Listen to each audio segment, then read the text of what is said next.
सीधे आपको लिए चलते हैं। सीएम योगी आदित्यनाथ विशाल जनसभा को संबोधित कर रहे हैं। क्या कुछ कह रहे हैं, आइए आपको सुनवाते हैं। कि उत्तर प्रदेश में वे सभी धाम और तीर्थ मौजूद हैं जो धाम और तीर्थ उत्तर प्रदेश को भारत के हृदय स्थल के रूप में प्रस्तुत करते हैं।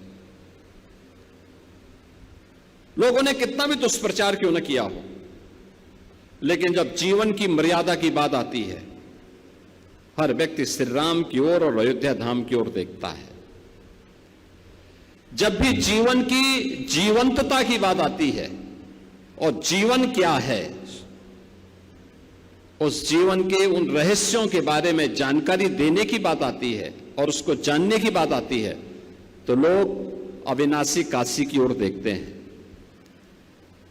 जीवन में भक्ति क्या है ये जानना हो तो मथुरा वृंदावन चले जाइए। जीवन में समरसता क्या होती है ये देखना हो तो प्रयागराज में चले जाइए। लोग कुछ भी बोलते हो, दुनिया कुछ भी बोलती रही हो, कितना भी दुष्प्रचार करती रही हो, लेकिन यह उत्तर प्रदेश के अंदर सनातन धर्म के उन मूल्यों के बारे में जानने सीखने का एक अवसर हम सबको प्राप्त होता है। अगले एक सप्ताह तक प्रभु श्री राम की इस पावन कथा के श्रवण का आनंद आपको इस कथा के विश्व मर्मज्ञ आचार्य शांतनु जी महाराज के श्रीमुख से सुनने का अवसर प्राप्त होगा।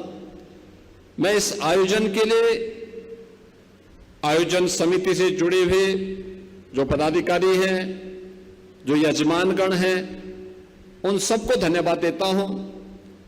आचार्य जी का हृदय से अभिनंदन करता हूं और आप सभी श्रद्धालुजनों का भी जो इस कथा में प्रथम दिन से बड़ी श्रद्धा भाव के साथ जुड़ करके अपने व्यस्ततम जीवनचर्या से कुछ समय प्रभु के श्री चरणों के लिए भी अर्पित करते हैं, क्योंकि जीवन में जहां भक्ति नहीं है वहां पर केवल अंधकार ही अंधकार है, अराजकता ही अराजकता है, अज्ञानता ही अज्ञानता है। और याद रखना, अज्ञानता, अंधकार और अराजकता में जीवन नहीं है। जीवन की सुगमता को और जीवन की संजीवता को अगर जानना हो तो हमें ज्ञान का अनुगामी बनना पड़ेगा, हमें भक्ति का अनुगामी बनना पड़ेगा, हमें प्रभु के श्री चरणों के प्रति समर्पण के लिए अपने आप को तैयार करना पड़ेगा। और यह अवसर हम सबको कभी श्री राम कथा के माध्यम से, कभी श्रीमद् भागवत महापुराण कथा के माध्यम से प्राप्त होता है। मैं एक बार फिर से इस पावन कथा के शुभारंभ के लिए आचार्य शांतनु जी महाराज को आमंत्रित करता हूं और उनके श्रीमुख से इस पावन कथा के श्रवण का आनंद आप सभी प्राप्त करेंगे इस विश्वास के साथ।